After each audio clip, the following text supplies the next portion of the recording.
Hey laser friends, it's Misa and I just wanted to do my best to be quick and show you how I am working with this new family frame set in the Glowforge User Interface. So I have mine pulled up right here. I've got a piece of 1/8 inch white birch plywood. I know that my settings correspond with the medium basswood plywood setting, so I have that already set up, and I'm going to just go to this plus here and pull up my artwork. I'm also going to be using some of the recently launched premium features. So I'll show you which ones those are too. Just for brevity, I'm going to do a little bit more of a simple set here, just the 2-member set. But the same rules apply for all the way up to 30 members. I'm already getting requests potentially for more, so we'll just see how I hold up. Okay, so how I have it set up is when you open the artwork in the Glowforge user interface, you're gonna open everything. And so I did that just so you wouldn't have to be searching for all different file options. You could just select things and delete them, or Control or Command copy and for copy or C, and then Command or Control V for paste, and you could just work with it all in the Glowforge. Okay, so all 6 of the pieces have uploaded. You have 2 backer options, which is this flat, just blank backer here with no detail, and then you also have the shiplap backer, which I prefer. Right, but so you have 2 options. You don't use all of the pieces. You just have 2 backer options.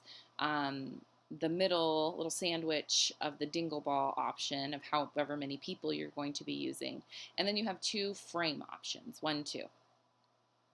And so you're just going to be picking a backer and picking a frame and then deleting the rest. Okay, so for the sake of this one, I'm going to take this blank backer and I'm just selecting it here and I'm clicking delete.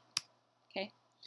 I just want to tell you a little bit about, move that up, tell you a little bit about this pre-done frame before I delete that too. So it's just pre-done for you. So if you wanted to print your backer, personalize your dingle balls, print this frame, it's done. Like, you don't have to do anything else. And then to finish it, you just take this little wreath, half wreath cutout, and then you would just glue that on top of here. Right, you don't cut it out like this, but when you're done and you have all the physical pieces, that just glues on right here, okay? So you just move this around to wherever you want to cut it in on your wood, and I'll just do it in the middle of this frame for now.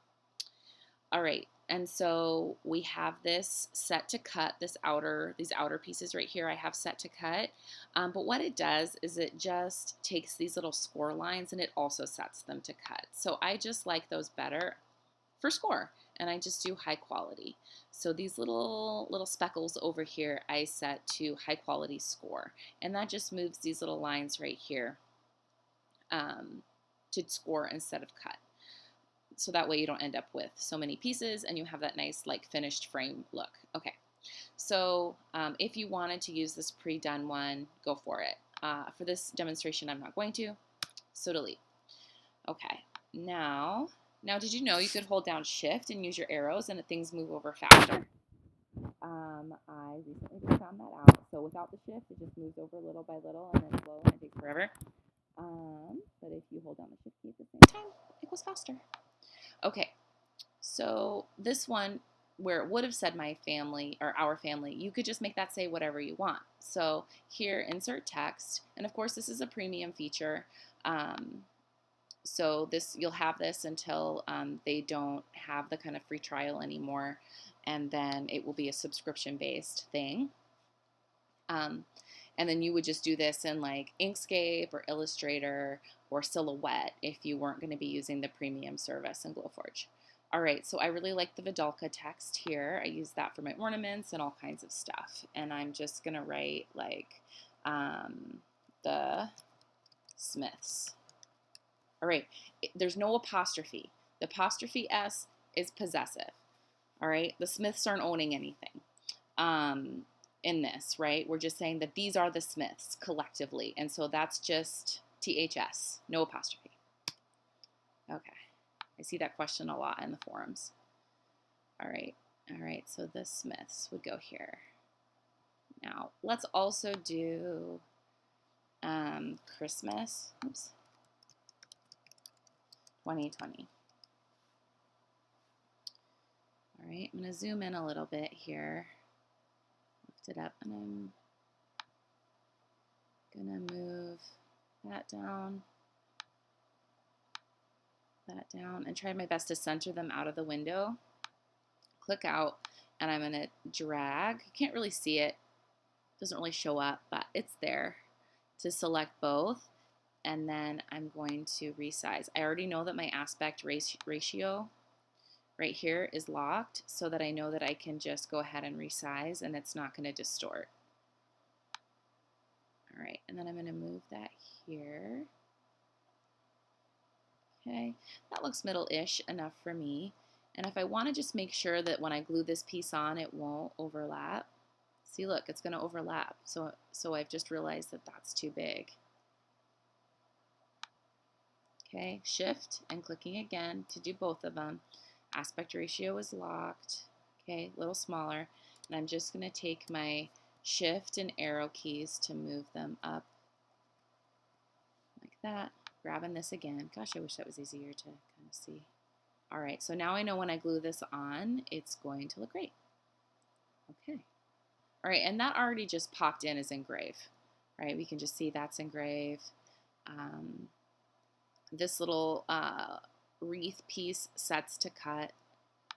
It's all good to go. All right. All right, and then this backer here.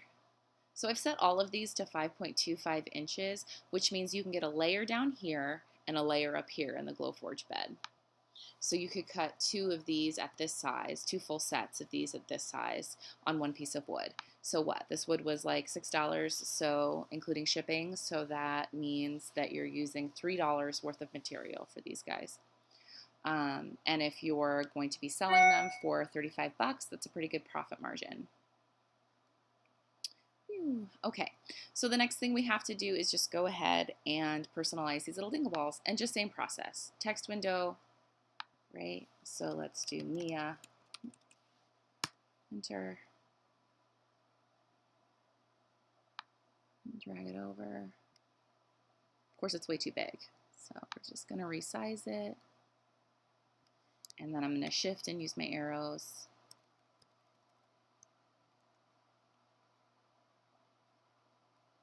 Okay, another text box, and Pete. Okay.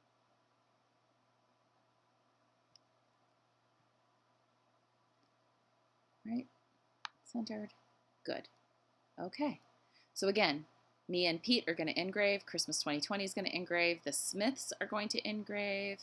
The shiplap slats, faux slats, are going to engrave, and then everything else is all grouped together, or the big pieces are all grouped together, are going to cut, and then we also set the little corner pieces, these little corner lines, to score. I like the high quality one, works best. Okay, so we have those all in here, and we would just, this would say ready, and we would just click to print, and we would have that going on our Glowforge. Okay guys, thanks so much. Hit me up with questions if you have any.